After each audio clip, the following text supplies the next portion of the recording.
This is the story of Gavin. This video is part of 7 videos made in honor of Gavin for his 7th birthday. The videos can be watched in order from 1 to 7 or whatever order you choose. Please subscribe to show your love and support. This is Gavin's mother, Danielle, sharing his story. You talked about earlier how, it's not that you were so dead set on home birth. It was really, though, you I think explained so well how even somebody who's not gung-ho about home birth from the get-go, how just progressively being kind of exposed and indoctrinated into this ideology lands you into believing that, and believing that home birth is safe and believing all of these things. And we see, I know, a lot of prospective parents in the VBAC group and other places that are very right in the thick of that. And they're still, just around, they truly think that that's what's going to be safe. They're hearing all the things that you heard, that babies know when they're ready and your body knows what to do. And they are hearing that and believing it. If you take yourself and put yourself back in pregnant Danielle's shoes at that time, do you have any advice, or do you think that there's any way in which those of us who feel so strongly and want to advocate, are there things are there things that you think, or approaches where it would be better received, or ways that you could actually kind of convey that message and that it would be better received by somebody who's really in the thick of it? Do you have any advice on that, or anything that you think, like, if you had heard something different outside of that kind of bubble you were in at that moment, was there anything that you think would have changed your mind in real time, or changed your views on birth, I guess is what I'm asking? Which I know is a loaded question. It's kind of like thinking about like, as we continue to do this, this channel, as we continue to try to reach our, what are some things or ways that are maybe the best ways to approach people who are really so, in the midst of that, and really are just honestly believing what they're hearing all the time at no fault to their own, but that's just what they're hearing. To be completely honest, I think if I had one story of loss, just one person explain like a baby had died, maybe overdue, because I was overdue, maybe something of whatever that was something that would be almost similar to my experience, something that's like relatable. To be, you're brainwashed in that community. It's such a, like, they repeat the same things over and over. They make you believe this certain ideology. It's natural, everything's normal, natural, whatever. I think if you scare the shit out of me, that would have been what it is. I know that sounds like kind of out there, but it's the truth. If I had one mother that would have reached out to me and been like, I had a home birth and I went overdue and my baby died. I think when I had hit 40 weeks and I had heard that story, I would have never gone as far overdue as I had done. Maybe I would have reached 41, but I would have been like, this baby needs to get out because this is not normal. This is not whatever. Like, it would have scared me, because I think we're told so many lies. Nobody's there to tell us the truth. Sometimes it may seem harsh. Sometimes it may seem scary, but sometimes you need that. You need that reality, like, slapping you upside the head. So you're like, oh, this isn't rainbows and unicorns and freaking butterflies. This is birth. This is life. This is, do you want your kid to be alive? Do you want to live? So I think there's like this reality of why they push you away from medical is because medical people will look you in the eye and say, you need a C-section. You need to be induced. You need this. Like, they'll look you like, this is what you need. This is what we need to do, or we need to get baby out right now. Like, I will never forget that when the doctor said, we need to get baby out right now. I'll never forget that line. It's part of my DNA now. Of he didn't walk around. He didn't do circles. He didn't like make it all whatever bubbly and fuzzy. He was like, baby needs to come out right now. There's an urgency. There's a level of care that, I'm sorry, it doesn't matter about bedside manner. It matters about saving your life. And you may not like the way that it wasn't like he was trying to scare me, but there was a level of baby needs to come out right now. Like the way that he said it was just like, this isn't urgent. This is urgent. This is important. Like we need to do this right at this very moment. And so all the crap that you hear in the natural world of these whatever is everything's fine, everything's whatever. And it's just, again, it's just rainbows and freaking butterflies and unicorns. I think that's what it is. In order to get through that shell, that bubble that they put around us, because they don't want you to hear medical stuff. They're not scaring you away from the medical for no reason. They're scaring you away from them to control you. They're scaring you away because they don't want you to go to the doctor and the doctor say, oh no, this is not normal. This is healthy and you are not safe, because that's what they do. They give us that level. So honestly, I think if I had one person just come up and just tell me the truth, like, either way, birth is unpredictable. Either way, it may not go how you think. You may think you're going to get this water birth. You may think you're going to get this picture perfect birth, but it may not go that way. You may get transferred. You may end up with a C-section. You may end up with whatever. We need to be honest. We need to be honest. We're not in the time frame. This isn't freaking medieval times. We're walking around popping out babies, or we're not popping out babies and we're dying because our baby died and we are dying too because we don't have medical care. There's the thing is, I was scared of C-sections because that's what I was told to be scared of. And the reality is, now I've had 2 C-sections and they're not really that bad at all. Like, they're really not that bad, because what's bad, losing your kid is bad. And I'm sorry, but if you're a mom, we don't get pregnant for no reason. We get pregnant to have our babies. So as much as we fall into this trap of their natural whatever world, like, no, but sometimes we need the truth. We need to be slapped with the truth to get out of the bubble. And you're right, like, we're in that bubble, like, like. I think you're hitting on too. I think you just hit on the primary motivator for why lost moms get so silenced, lost parents in general get so silenced after their losses, why you're booted from support groups that you're in on Facebook or in real life, how you suddenly get told that your story is missing information, or that, or just they really just try to wipe you away. It's terrible. Do you mind sharing a little bit of your experience at what you faced in terms of those around you who had been supportive of you or who were big home birth proponents, how you were received in those same circles as a lost parent? First, they tried to kind of dox me, kind of cover it up, kind of do this weird brainwashing, like, I don't know how to explain it, but it was like they needed to get in and clean up the mess, is the best way I can explain it. Is that I got sent, a lady came over to take pictures while I was in the hospital after we lost Gavin. And she came over, and she was a home birth lost mom, by the way. And she became one of my friends. And she had lost her son, and it was her first time going to take baby pictures of a baby that had died and stuff. And so she came there, and instantly they came to the hospital. Like, they were this community, because I had been in the community for a while. They came in and were like, we're trying to give support, and we're here for you no matter what. And we're, whatever you need, all this stuff. And I was welcomed into the community.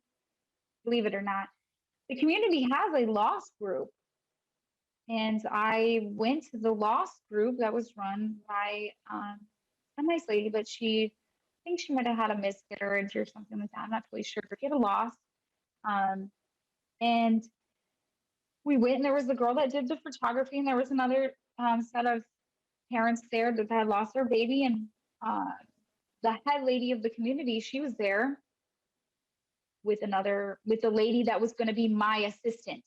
Okay, so my midwife's assistant was another midwife who was a popular midwife here in town, and they were both there, and they sat on a couch like away from us, watching us like hawks, basically, to see what we had to say. And we didn't really say very much at the time, and it was very, very awkward. And they were kind of like, uh, I know this sounds kind of weird, but you know how you watch like those mafia movies and you go to like the if you need anything, like you know how they kind of like have this thing where they're like on the head and we're here for you, but they're kind of like they're not really there for you because it's like they're just telling you that because they don't want you to go to the cops. You know, like I know that sounds really weird, but that's kind of what my experience was the head lady was like, you need anything, da da da da da. And when we left and we got in the car, Michael turned to me. He was like, he does not want us saying what happened. It was the first thing he said. He's like, she only came there so she doesn't want you to say, she wanted to see what your story was and she doesn't want you talking. So we went to that. We never went back, obviously. And there is quite a few of us lost families just in Vegas, actually, that nobody knows about, nobody's ever heard about. But after that was the slamming of the doors, where if you speak out, if you ask questions, you're not allowed to be in this club anymore. This club is a secret society, and to join a secret society, you need to love your midwife, love all midwives, and love the natural way of life. You don't ask questions. And I was asking questions. So I got booted from the community really, really fast. I got booted from, there was 2 communities here in town. I was pretty much booted from both of them. My friend that had her baby home birth here, she did meet with me, and I remember we talked about stuff. She did tell me, you need to go after your midwife. Your midwife was wrong. You need to go after your midwife. This is horrible. But then she also told me her own horrible experience, but her child lived. And then that was the rolling cascade of people coming out and telling me their home birth experiences where their baby lived, but they had a horrible, freaking traumatic experience. And I started realizing that we're not told about these horrible experiences because we're not allowed to speak about those horrible experiences. And I noticed in groups I was getting banned from lost groups because I'm not allowed to say I'm a preventable death. I'm not allowed to talk and be in pain of what my midwife did to me. I'm not allowed to say anything. So the natural police booted me as fast as they possibly could, to be honest. I've always been interested in how whenever there's a lost parent or even just something, you know, similar like what happened with me with uterine rupture, when there's something like that, it's always called fear mongering, to just share your story, to just describe what happened. I've always noticed that is always what it goes towards. And it's, you know, how we often talk about on this channel, I feel like we talk about how in any other setting outside of being a pregnant or giving a person giving birth, you would never apply that context. So like how we've talked about, you know, in any other field, you wouldn't like go to your cardiologist and be like, okay, but let me tell you like my heart surgery preferences today. Like you wouldn't, you would just be like, you would kind of defer to their judgment in a lot of ways. We talk about how only in this do we have this level of like, I know better, we know better, this natural community knows better. So I feel the same thing in any other context, just sharing, you know, the sun rises in the east and this happened to me. And it's just part of like this fact-based thing. Like this is an experience. This is what happened. Would it be fear mongering and to be labeled as that? I've just always found that so disorienting, I guess. You know what I don't like about it is that if you had a doctor that just bad bedside manner, but they did everything that they did, doing their job, everything was good, everything was whatever, you can bash them. You can talk about them. You're welcome, open arms, like go after that doctor, file a complaint. Mm-hmm. But if it's home birth or a birth center, even don't talk about midwives. You're not allowed to talk about midwives in any way. I've always noticed that. Mm-hmm. Because if you talk about one bad midwife, it's like it takes away from the whole community. Like we're attacking midwifery itself is what I always thought, getting into it when I first got into it, and I was very, very new, I was thrown into it. It was like I was going after home birth itself, and it was like I was going after midwifery itself. And now, after all these years, My bad midwife has turned out to be a bunch of other bad midwives. And to be completely honest, it is midwifery. Like it is home birth. It is the society. It is the brainwashing. It is all the crap that they tell us. And I'm sorry, but why do you delete us? Why are you deleting our stories? Why are you not letting us share? Why do you hide us? Why do you cover us up? If you're doing what you're supposed to be doing and what we hire you for, you shouldn't have to hide us. You shouldn't have to delete us. And I'm sorry, but that's grown experiences that I look back now and I'm like, this is a problem because if you hide a bad apple in with your good apples, you're all bad. You're all going to go rotten. You don't put a rotten fruit in with good fruit because it rots all the rest of them. So as all the years have been going on and I've seen so many freaking babies die and be injured, I'm sorry, but I have to put you all together and line you all up together because you are all the same. You don't boot each other out. You don't call each other out. You lock arms and you push us out. We're the ones that are supposed to be the ones that, well, first off, we're your business. But second off, you're talking about women's rights and all of our choices and all that. But where's our rights and our choices when you boot us the moment things go wrong? The moment we need a C-section and baby does live, you can't be part of the society anymore because you're not natural anymore. And we may be able to try to trick you to try to tell you that you're low risk, but chances are somebody's going to tell you along your journey, you're not low risk anymore and that you shouldn't be birthing at home with a VBAC. Chances are compared to mine, but it doesn't always happen. Some women really do believe they can have a VBAC at home and that's safe. So this is a hole. This is a big void, I guess you could say, a black void hole thing that's going on here in America and all over the places that we have these midwives doing whatever they want with no accountability, no one watching over them, and they can discard their bad, dirty laundry whenever they want to. And unfortunately, it's people's lives that they're discarding. And it's sickening. And I know that's why we do this and why I made this channel was because I'm just tired of it. I'm just tired of watching the misinformation and the garbage that they tell women. I cannot tell you how sickening I feel every time I see somebody being lied to, being treated the way that I was treated. And he's gonna be 7 years old. My son's gonna be 7. You guys can't figure it out in 7 years to like figure out like what's good and what's bad.